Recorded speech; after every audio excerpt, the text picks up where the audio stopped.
Hello friends, fiends, and everything in between. My name is Kaylin Dresser, your resident they, them, and today we're going to be making some trees. So let's get right into it. The first thing I did was I picked out a palette that I immediately then didn't even end up using. I end up editing my builds a lot while I'm making them, so the palette was kind of useless because I didn't follow it, but that's okay. Sometimes you just gotta change your mind and it works better than what you were expecting.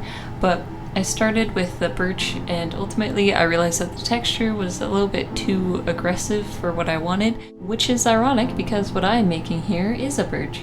I am working on a river birch, and if you look up pictures of it online, the trunk splits into 2 or 3 parts, which isn't inherently important, but one of the main reasons why my builds look the way they do is because I use references from real life, and I typically add details that I can see in the image even if I haven't seen anyone else in Minecraft do that.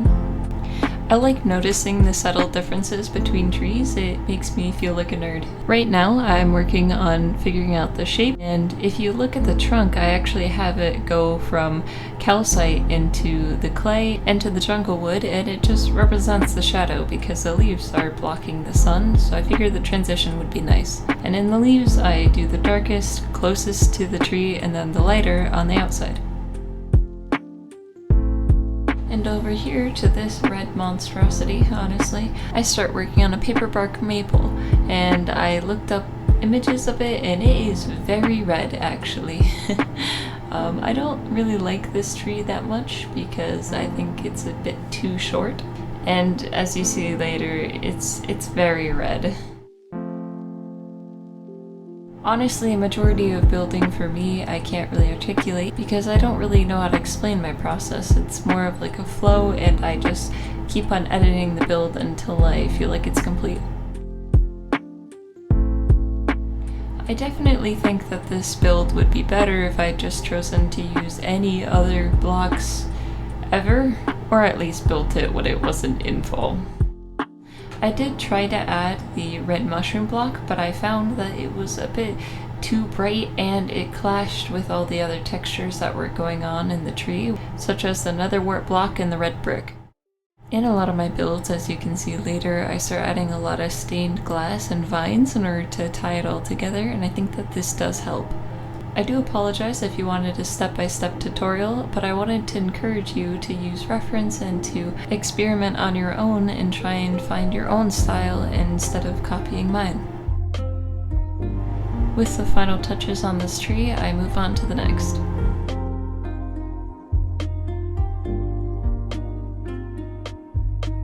I started the same as the previous trees, and I built a palette on the ground before moving on to the trunk. This tree is a European ash and it has long leaves, so I decided to use mangrove leaves. This is yet another tree that I don't think I did too well on. I just think it's kind of a ball. I think I could have definitely outlined the shape a bit more with the fences before continuing to work on the leaves.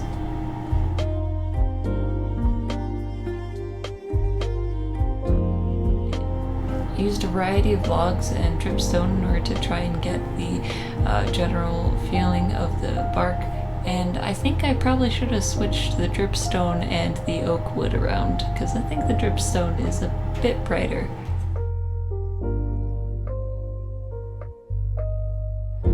I did the same technique with the leaves, with the darker ones being closer to the trunk and the lighter ones being further away. I like adding fences to the trunks because it makes it feel less uniform and less like the trees are all the exact same, while also keeping a bit of uniqueness.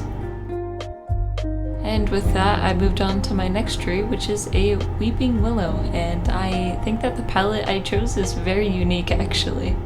I was a bit worried that it would clash, but I think I managed to pull it off.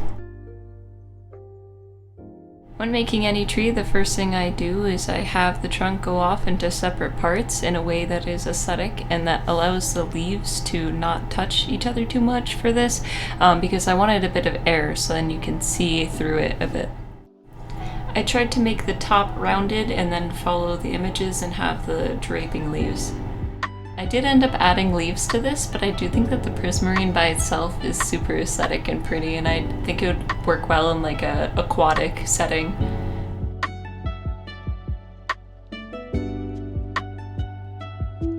As you can see here, I started adding banners for the leaves, but honestly I didn't really like this look until I got out a loom and then I made it like a blue gradient, and I think then it was chef's kiss.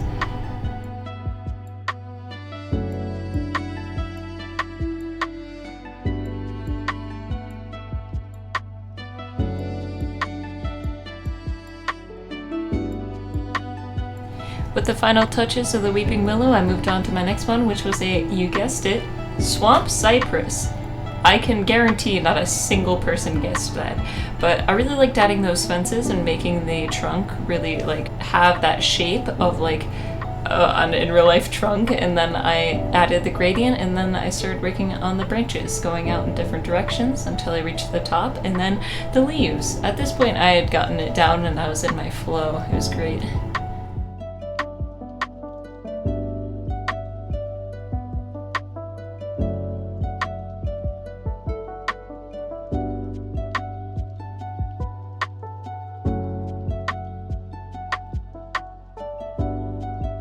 I do think that I didn't add enough leaves on this, and I kind of forgot to add frontal leaves, but psh, details.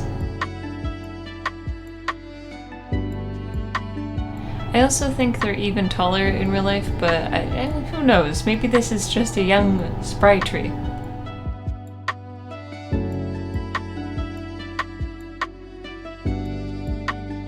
The classic adding the glass panes. I started with a lime, but then I decided to add a bit more of that darker green in there. And with that, I finished all the trees, and this is the lineup. 5 different trees of varying shapes and colors, and I think that I'm definitely going to try and use more references and images of real life in my builds in the future. I hope you enjoyed, and I hope that the main takeaway of this video is to try new things and to experiment with your own style. But that is all I have, and I will see you in the next episode.